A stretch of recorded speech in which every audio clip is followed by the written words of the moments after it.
What'd you get? I didn't understand that. Welcome back to M Hood Fishing.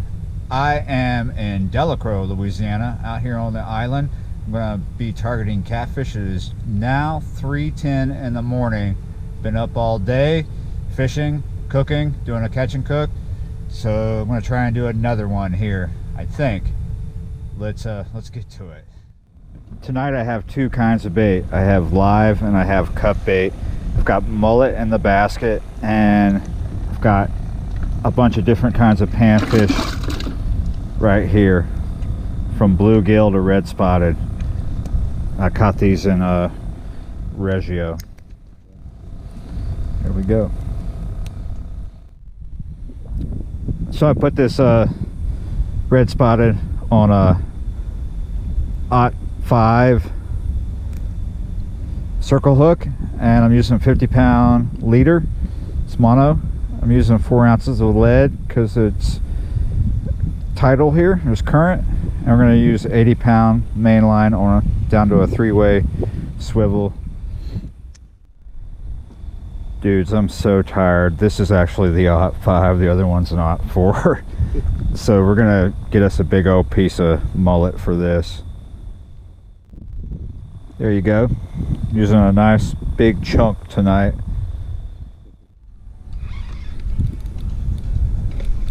There we go. Got him. Oh, it's a nice cat. Yes.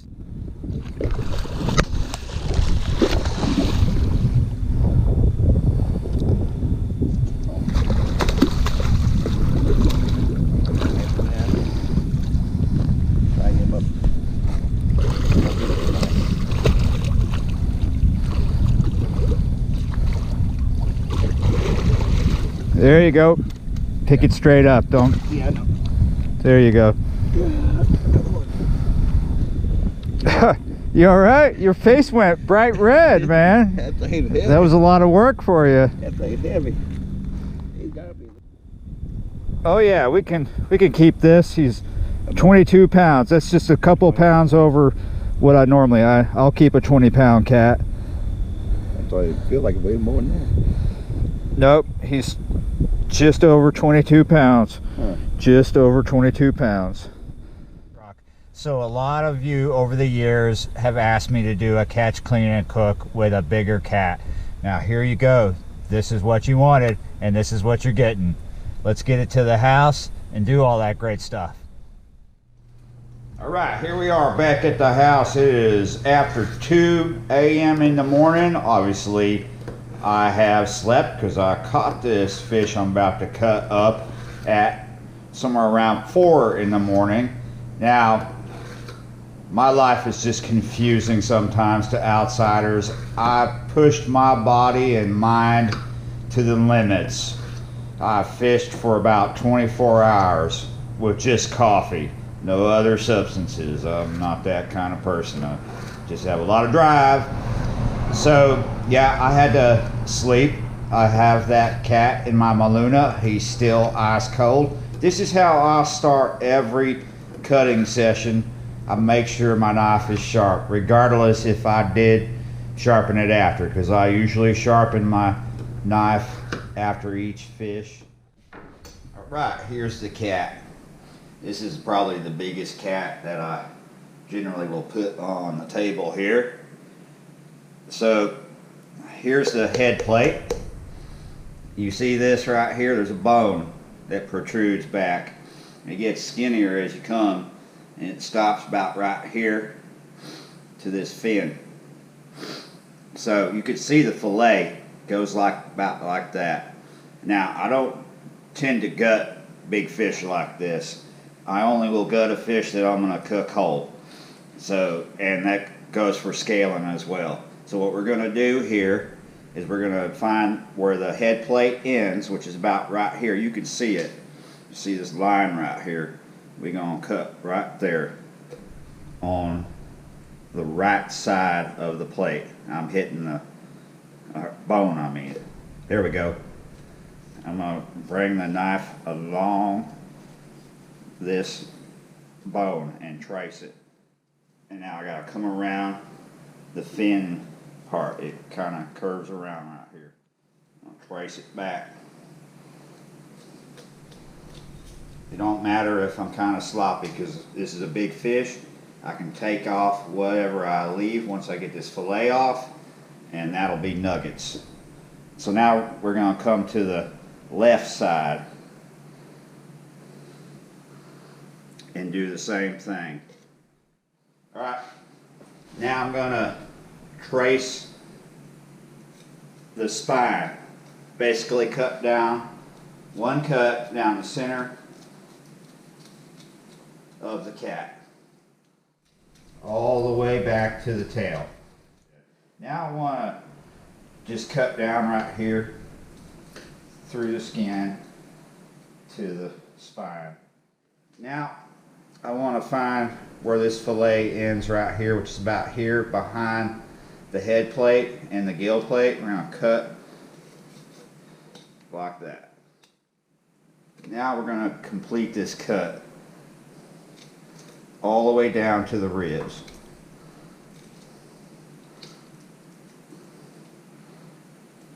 Some people just go ahead and do their first initial cut deep down to the ribs, but I just kind of cut a little bit, make that first cut, then I go deep.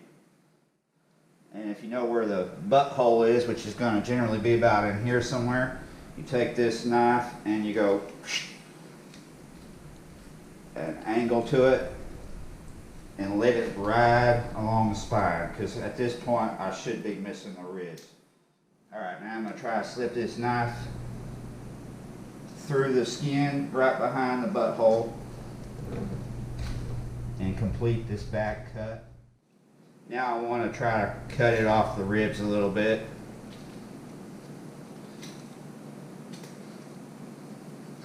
I'm taking this knife, finding that rib cage and riding along down it. I don't want to cut too deep down past them ribs, so we're pretty much just going to, at this point, take the fillet off because we don't have much more meat.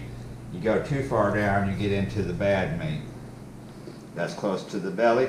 That's where all the toxins tend to concentrate. There we go. Got us a big old slab of meat off one side of that fish. And just a little bit left on that side, which would be just little nuggets. Maybe cook those into a soup or fry them up or curry or something, maybe some Italian thing. What we're going to do now is cut this off the skin. And we're going to start at the tail, bring the knife in, flat to my table here or counter.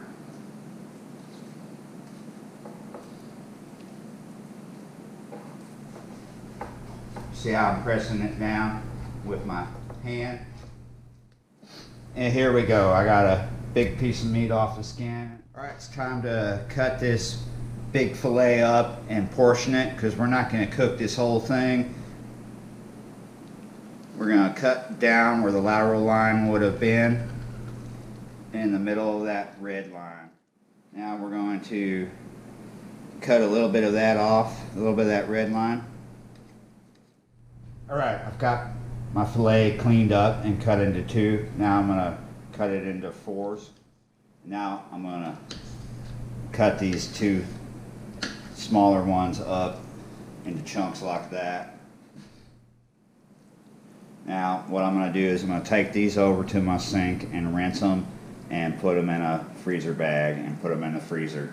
These we will do by themselves.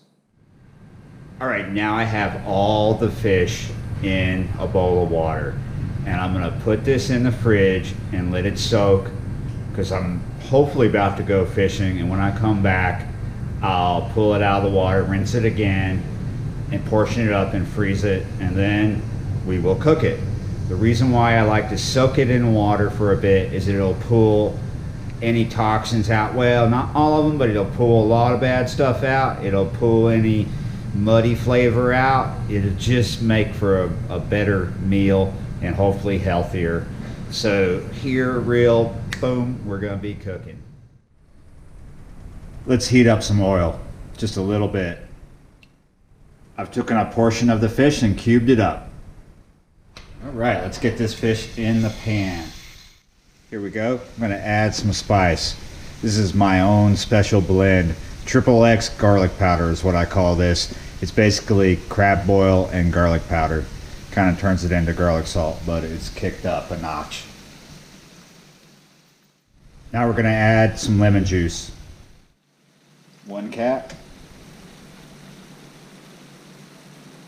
2 cap. A little black pepper. Stir it around a little bit. Basically looking for this to go white. We're over a medium heat right now.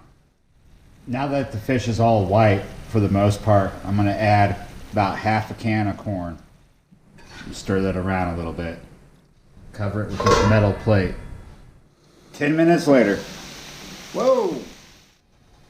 Came back just in time. Ooh. 1 minute later, it would have been sticking to the bottom. All right, let's turn that heat down to low.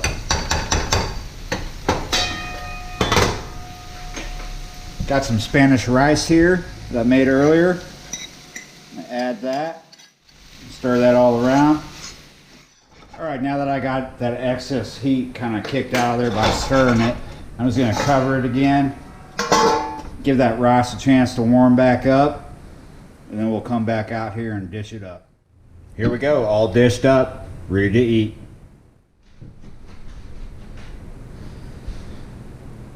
Oh, I think I did good. I've got the interest of my old coonhound, Dixie, here. Wanting some of this. I'm gonna try it first, and then maybe you'll try it later. This is good stuff.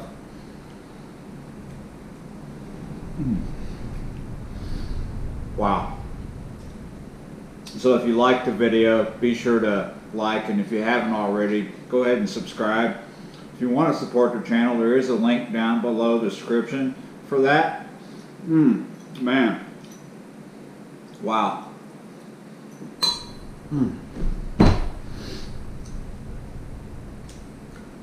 Excuse me. See you next time.